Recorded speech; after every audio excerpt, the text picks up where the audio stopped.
Эки балабыз бар. Чоң балабыз 3,5 жашта, кичинекей кызыбыз 8 айдан өттү. Бул иш менен алектенип атканыма 1,5-2 жыл болуп калды. Тиккенде кичинекей кезимден эле чоң апам өзү ишмер киши болчу, ошол эме кылат, үйрөткөн болчу. Анан үйдөн майда чүйдаларды тикчүм өзүм. Анан мен турмушка чыгарда бул машинканы апам сепке кошуп берген. Ушул менен эми чоң апалар айтат го, жыртык тешик жамайсың деп, ошондой эле берген. Анан кийин муну көргөндөр айтышат, оюнчук машинкага депчи. Бирок оюнчук машинкам көп нерсеге жарайт, көп иш кылат. 5 жыл болуп калды. 5 жылдан бери ушу менен үйдөгү өзүмдүн майда чүйдаларымды тигип алам. Ошо 2 жылдан бери акча таап баштады.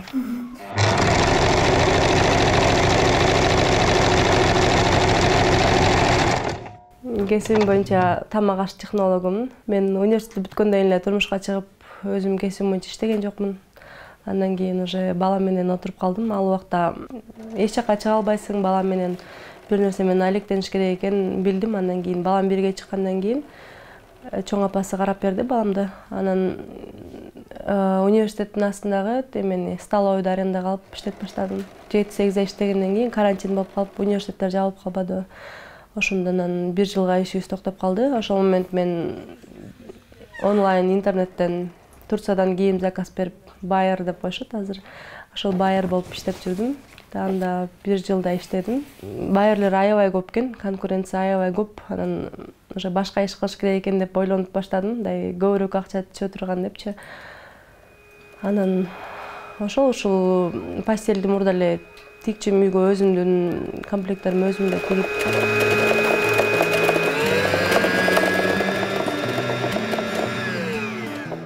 Жолдошум да көрүп, сонун эле тигеткенсиң го магазиндегидей эле ушинтип эле тигишиң керек экен өзүң эле деп тамашалап калды. Андан кийин биринчи Инстаграмдан баракча ачып, анан бир мамочки деп, мамский блогтор бар го, ошол жакка жаздым. Ушундай заказга тигип берем деп, анан ал жактан бир күнүн ичинде эле бир 400 подписчик кошулуп, биринчи заказдар түшүп калды. Анан анда өзүм барып материалдардын сүрөтүн тартып көргөзүп, ушундай калыңдыкта деп баарын өзүм алып келип, анан өзүм доставка кылып, ошентип биринчи заказдарды алдым. Андан кийин ошо Инстаграмды кичине таргет кетирип деп бар эмеспи, ошолорду рекламаларын үйрөнүп кичинеден кетирип баштадым. Анан ошондон бери эле Инстаграмдан күндө эле, почти күндө эле болот заказ. Күнүнө бир 3-4 комплект тиге алам азыр. Эсли андан көп болуп калган учурда тигүүчү тааныштарым бар.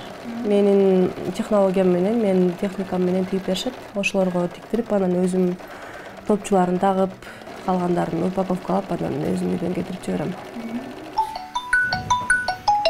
Алло, пароль жазсаңыз. 3-чү этаж.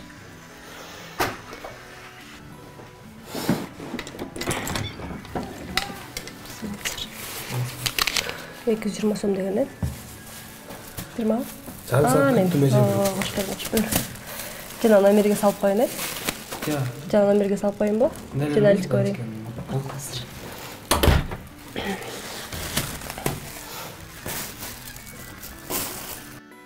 Азыр көбүнчөсүн турецкий страйп сачын деп, полоскасы менен көп заказ беришет. Азыр бул жерде деле 4-5 комплект ошол. Бир күндө бир хотя бы жок дегенде экини турецкий страйп сачин деп ушундан тигип атабыз. Анан ошол сачин, ранфорс деген турецкий ткань бар, ошолор менен көбүнчөсүн. Бизде индивидуальный заказ деп коебуз. Бизде кыргыздарда баары эле колго төшөктү өзүбүз тигип алып, анан размерлери ар кандай болуп калат эмеспи? Ошондойго көбүнчөсүн заказ беришет да. Мисалы, журканым стандарттан чоң болуп, магазинден шешиптер келбей калды, жаздыгым кичинекей болуп, чоң болуп калды дегендей көбүнчөсүн ошондойго айрылышат. Анан азыркы учурда матраска кийгизип отурган просто на резинке деп көп актуальный болуп атат ошол. Кардарлар менен түз иштешкен үчүн арзан болот магазиндерге караганда. 800 000 сом болуп атат айырмасы. Мен 1900-1800 саткандарды 2500-2800 ошондой сатылат магазиндерде. Меники биринчиден аренда төлөбөйм, өзүм тигем, ошон үчүн баасы арзан болот. Ой. Асы өткүзгөн, кайра. Амина. Болду. Тұрдың бі? Кел. Тердеп кеттірсің ғой сен, ысып кеттірсің ғой ысып. Кел. Ой, оқырын. Не oldu? Тұрдың бі? Бешті алып қоя ғой жинап. Біздің расписаниямыз бар өзіміздің. Ертең менен 8-де тұрабыз. Балдарды тамақ ішкенден кейін мен 9:30-10-дан баштап 12-ге чейин иштейм. 12-ден кейін балдарды эшикке алып чыгып коюп, жарым саат, 1 саат. Андан кейін уктатам. Алар уктагандан кейін бир 4 саат жакшы укташат да, 5-ке таңып коем. Ошол 4 сааттын ичинде бир топ жумуштар бүткөрүп алам. Андан кейін уже кечки тамак болуп, балдар менен отуруп, анан кечки 10-да укташат. Алар уктагандан кейін жанагы кыркып даярдап, упаковкалап, топчуларын тагып, ошол иштерди кылам. Балдар да ошол режимге көнүп калышкан. Убагында укташат, убагында турушат.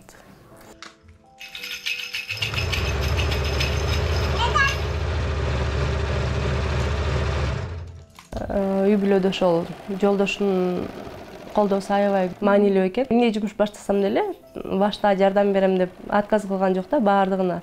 Столовый ачканда деле өзүнүн жумушуна барып иштеп, кайра мага келип жардам берип, ошентип аябай эле колдоп келатат. Бул ишти деле иштеп көр, өзүң кыйналбайм десең иштей бер, мен колдойм деп. Биринчи ошол спонсор болуп, биринчи ошол акчаны, тканьга акча керек да. Ошону берип, ушуну иштет деп, ошол акчасын берип, колдоп. Ар бир айымдын таланты болсо керек. Мисалы, мен тиккенди билем, бирок башкалардай болуп тырмак жасап же боёнтконго шыгым жок да. Менин кошуналарым деле бар. Менин балдар бар, биздикиндей эле. Алар үйдөн тырмак жасашат, балдарын уктатып коюп мендей эле да. Ошол жакта эле мен билгендер. Ар ким өзүнүн шыгы бар нерсени алып кетсе болот деп ойлойм. Аз канча каражат табасың? Жакшы эле табам. Бир адамдын орточо айлыгы десем болот. Андан деле көп болуп калышы мүмкүн. 20 000 өйдө айына. Жолдошум деле иштейт. Ал деле үйдө баардык нерселер бар, жетиштүү, бирок өзүңдүкү болгон, ал башкача экен да. Мисалы, балдарыңа деле каалаган убакта бирдемкени алып бере аласың, каалаган жака качан келетинин айлык алса акча берет дебейм, өзүң каалаган убакта бир жака барып, каалаган нерсеңди алып, акча өзүң тапсаң, мындай ишеним мен кыла алам, мен колуман келет дегенде өзүңө ишеним болот. Анан отура берсең, мен эмне кыла алам деп деле бош отурганда ойлонуп, ошол нерсе менен мындай депрессияга түшүп калышым мүмкүн да. Мен эчтеке кыла албайм, үйдө эле кечке тамак жасап, бала карап отурам дегендей да болушу мүмкүн. Ошон үчүн айтат элем, мындай иш менен алектенип, ошол убакытты пайдалуу нерсе менен өткөрсө, мен азыр мисалы өзүм тиккенди билем, кандай кылыш керек экенин өйдө олдойн билип калдым, азастан болсо дагы анан иш баштасам деле уже процессти билип калам да, мага оңой болот деп ойлойм. Жаздан баштап отель ачсамбы деп бир 2-3 жумушчу менен деп ойлонуп атам, ошондой пландарым бар. Буюрса отель ачып, анан покрывало, одеяло ошолорду кошуп кичине көбөйтүп иш баштасам деп пландап атам.